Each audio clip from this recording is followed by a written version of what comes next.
शांति।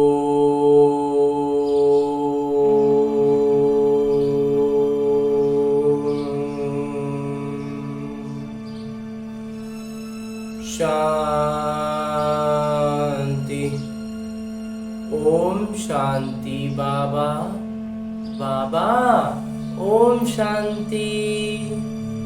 आज 20 मई 2023 की मुरली है। बाबा कह रहे, मीठे बच्चे, ये ज्ञान बड़े मजे का है।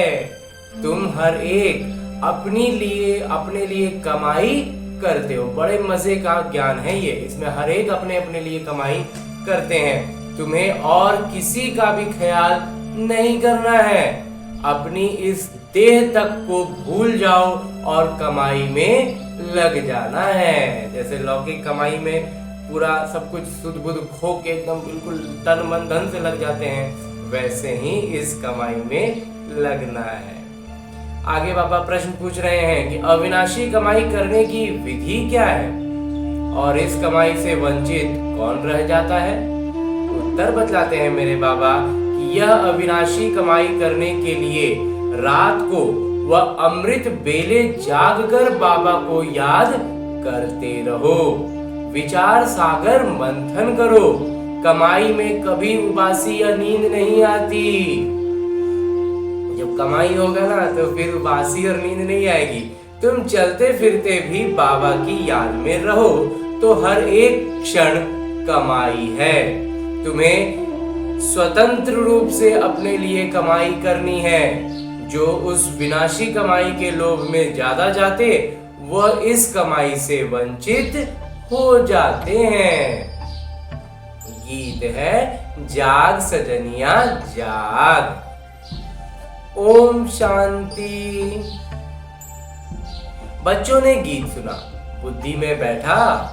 साजन कहो या बाबा कहो, उनको पतियों का पति क्यों कहा जाता है। अंग्रेजी में ब्राइड्स भी कहते हैं। साजन को ब्राइड ग्रूम कहते हैं।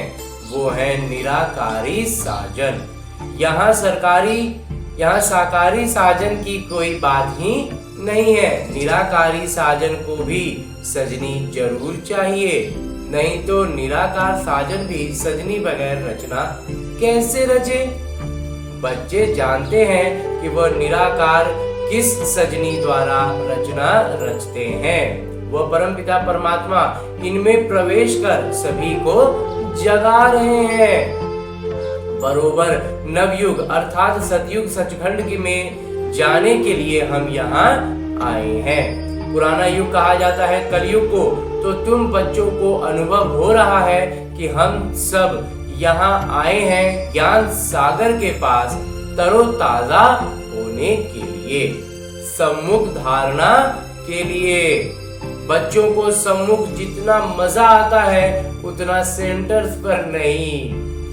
तुम बच्चे सम्मुख हो और सेंटर्स वाले दूर हैं। यह बच्चों को समझाया है कि हर एक आत्मा रथी है और परमपिता परमात्मा इस तन में रथी है। हम सभी आत्माएं अपने अपने शरीर में रथी हैं और परमात्मा जो है वो ब्रह्मा बाबा के तन में रथी बने। तो उनको कहा जाता है परमपिता परम आत्मा। है तो आत्मा ही ना। वो सदैव परे ते परे रहने वाले हैं। भगवान को जब याद करते हैं तो नजर ऊपर जरूर उठाएंगे। ओ परमपिता परमात्मा रहम करिए। सभी को पता है कि वो ऊपर रहने वाले हैं। बाबा अपने मुकर्रर किए हुए रथ में आए हैं।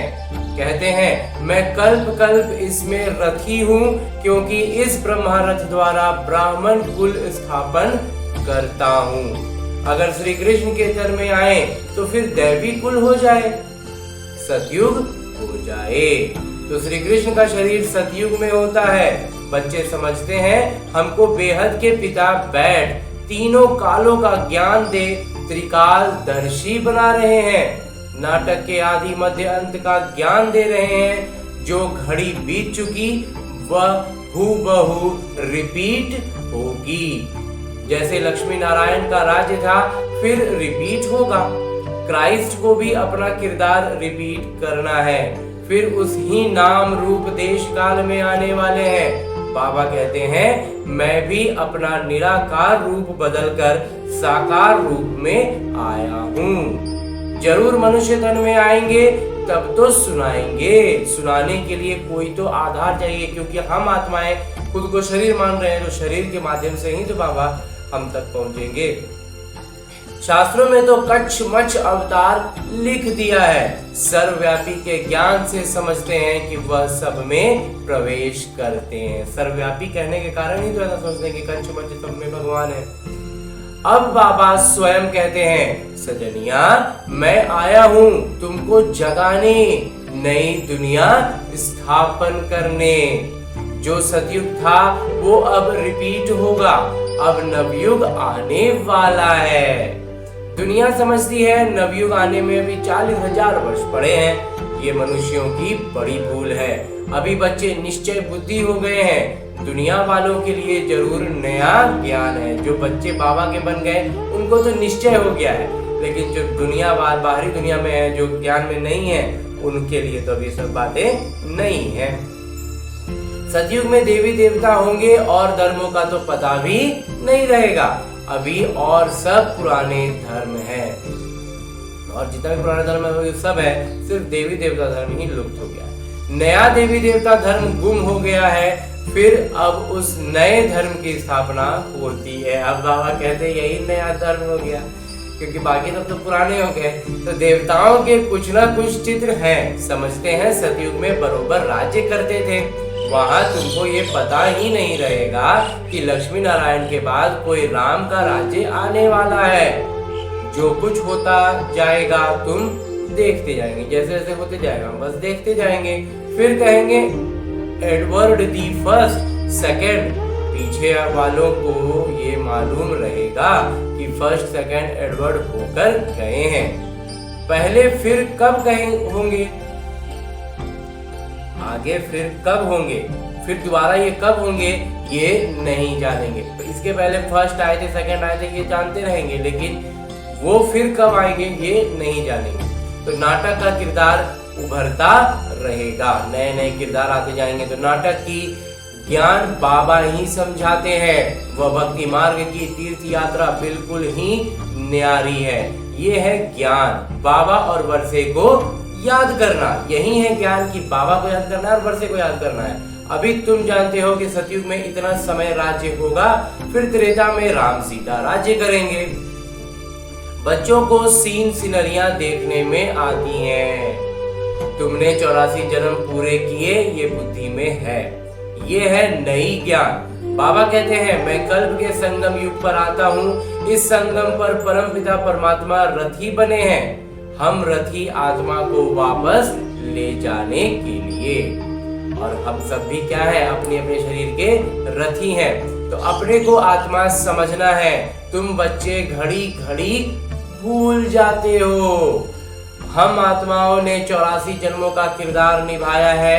अब बाबा आए हैं, हमको सारा राज समझाते हैं, याद पढ़ाते हैं, पतित से आप समान पावन बनाते हैं। ये बेहद के एक ही पिता हैं जो बच्चों को आप समान बनाते हैं। लौकिक पिता कभी बच्चों को आप समान नहीं बनाते हैं।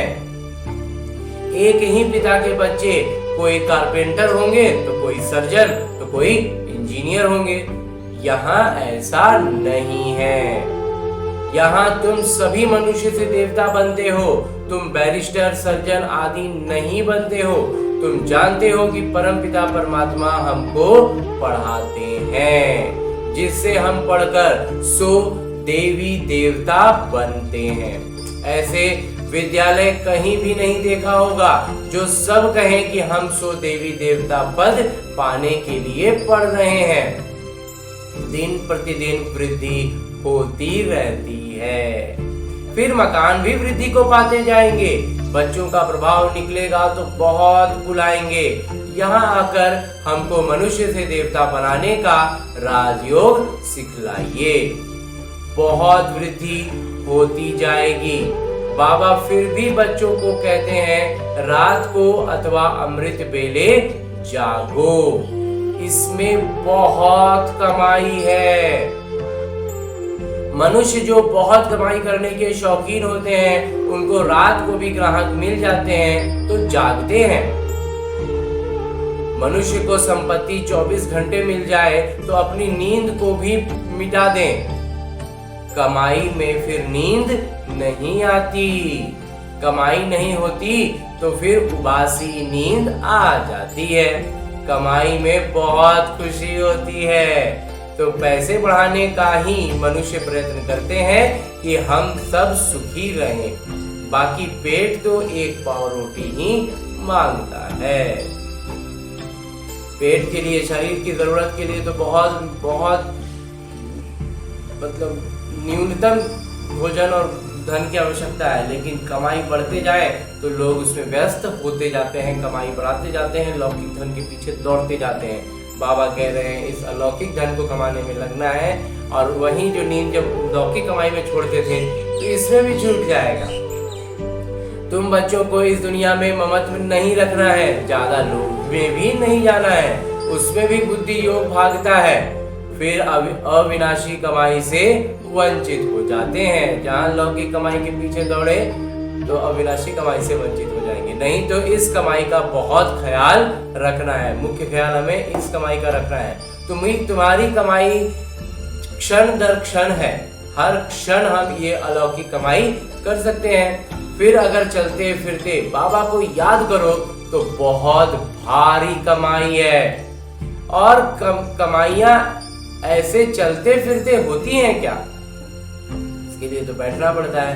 ये तो वंडरफुल कमाई है, बिल्कुल आश्चर्यचकित कर देने वाली कमाई है।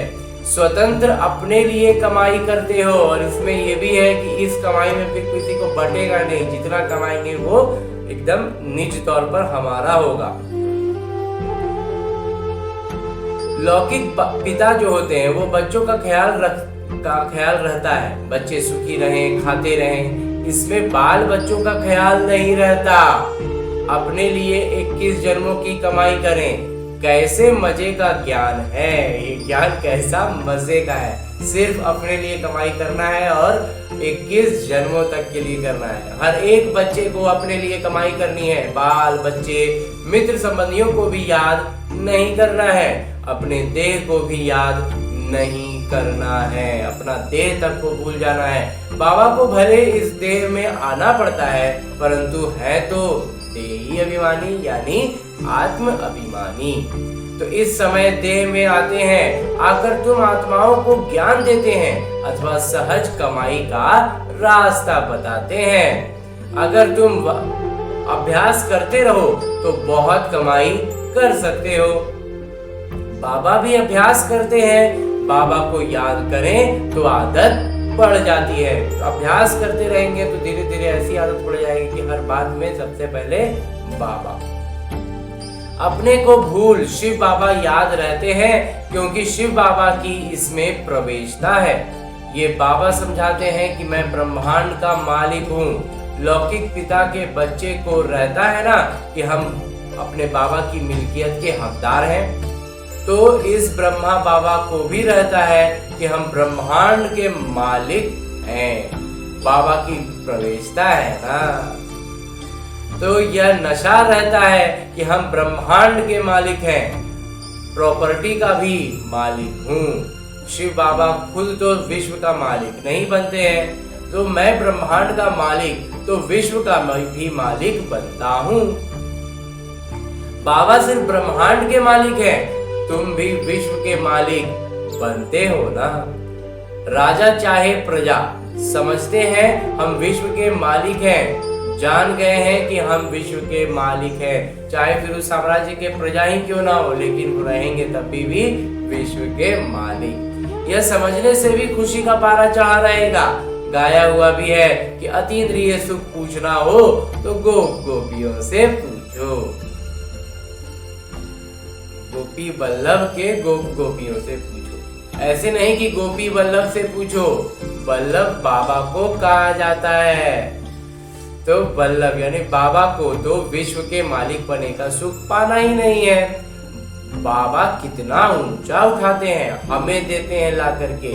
ये ब्रह्मा कहते हैं कि मैं भी अपने को ब्रह्मांड का मालिक समझता हूँ। सारी दुनिया में यह कोई भी समझ नहीं सकते कि मैं ब्रह्मांड का मालिक हूँ। ऐसे भी नहीं है कि मैं ब्रह्म में लीन हो जाएंगे।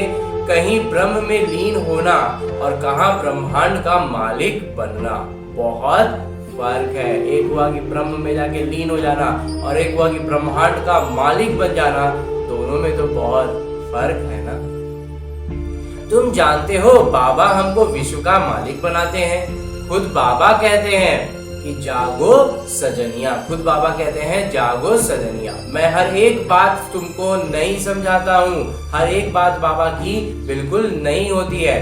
क्या तुम ब्रह्मांड के मालिक नहीं बने थे? याद नहीं है बाबा। फिर किरदार निभाया, अब फिर तुम ब्रह्मांड के मालिक बनते हो, फिर तुम विश्व के मालिक बनने वाले हो। ये याद स्थायी रखनी है, इस याद को बिल्कुल बुद्धि में स्थायी रखनी है। इसको कहा जाता है विचार सागर मंथन। इससे तुमको खुशी का पारा बहुत चढ़ेगा। ये तो निश्चय करना चाहिए कि ये हमारे पिता हैं। तो बाबा के सिवाय ऐसी बातें कोई समझा ना सके। दिल में नोट करना चाहिए, कागज कॉपी में नहीं बाबा कह रहे हैं, दिल में नोट कर लेना चाहिए।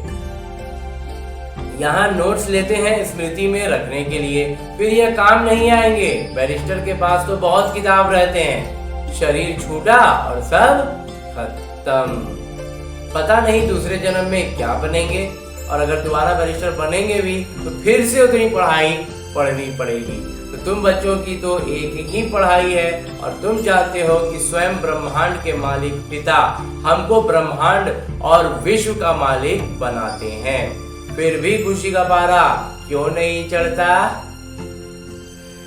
माया खींचती रहती है। बाबा ने समझाया है कि यह गीत घर में अपने को तरोताजा करने के लिए रखने चाहिए। कोई समझते हैं कि ज्ञान में आने से हमको घाटा पड़ा है। घाटा फायदा तो पुरानी दुनिया में है ही है।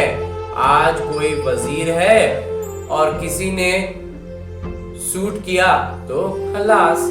कोई कितना भी ऊंचा पद पर हो और एक बार मतलब मृत्यु हुई, सब खत्म। सबको घाटा पड़ता रहता है। किनकी दबी रही धूल में सबको घाटा है।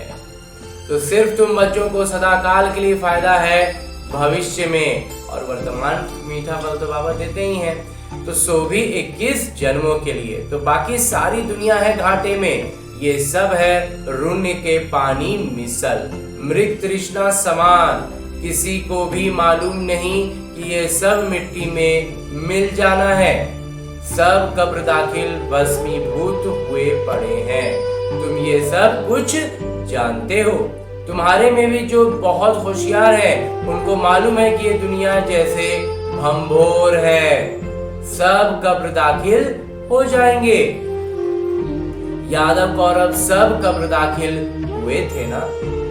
बाकी पांडवों की विजय हुई थी विश्व पर, अर्थात नई दुनिया पर विजय पाई, क्योंकि तुम पांडव ईश्वर को जानते हो, उससे प्रीत रखते हो। जितना जो प्रीत रखते हैं, जितना जो याद करते हैं, उनकी वह कमाई करते हैं। ऐसा कभी सुना है? नहीं बाबा, ज्ञानता में लौकिकता में कभी नहीं सुना कि किसी को याद करो तो कमाई होगी। भारत का प्राचीन योग बहुत नामी ग्रामी है, ये बाबा भी नहीं जानते थे। अब सब बातें बुद्धि में आ गई हैं। बाबा कहते हैं कि सारे सृष्टि के आदि मध्य अंत का ज्ञान जो तुमको सुनाता हूँ वह सतयुग में नहीं रहेगा। वहां तो तुम्हारी प्रारब्ध के सुख का किरदार जो कल्प पहले चला था वही चलेगा। यह ज्ञान बाबा एक ही बार आकर देते हैं और अंत तक देते रहेंगे। तुम भले कहीं भी हो, शरीर छूटे तो शिव बाबा की याद हो, त्रिकालदर्शी पने का ज्ञान हो। जब शरीर छूटे, सबसे प्रमुख उद्देश्य अभी फिलहाल के लिए हमारा ये होना चाहिए कि जब शरीर छूटे तो बाबा की याद रहे और त्रिकालदर्शी बने रहे। बाबा कहते हैं कि ज्ञान अमृत मुख में हो और सुदर्शन चक्र याद हो तब प्राण तन से निकले। जब प्राण तन से निकल रहा हो, तुम ज्ञान अमृत मुख में हो और सुदर्शन चक्रधारी याद में हो। कहीं भी भक्ति मार्ग की कहावत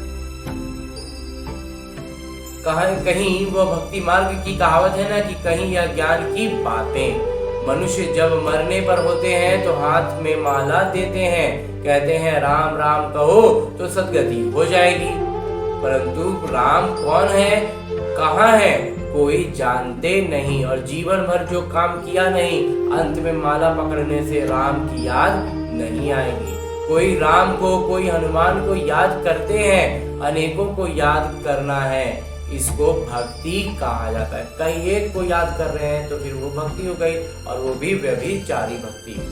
तो अब तुम एक को ही याद करते हो जो तुमको ज्ञान दे, तुम्हारी सद्गति करते हैं। अच्छा, मीठे मीठे सिकिलते बच्चों प्रति माता पिता बाबा का याद प्यार और आशीर्वाद। रूहानी बाबा की रूहानी बच्चों को नमस्ते।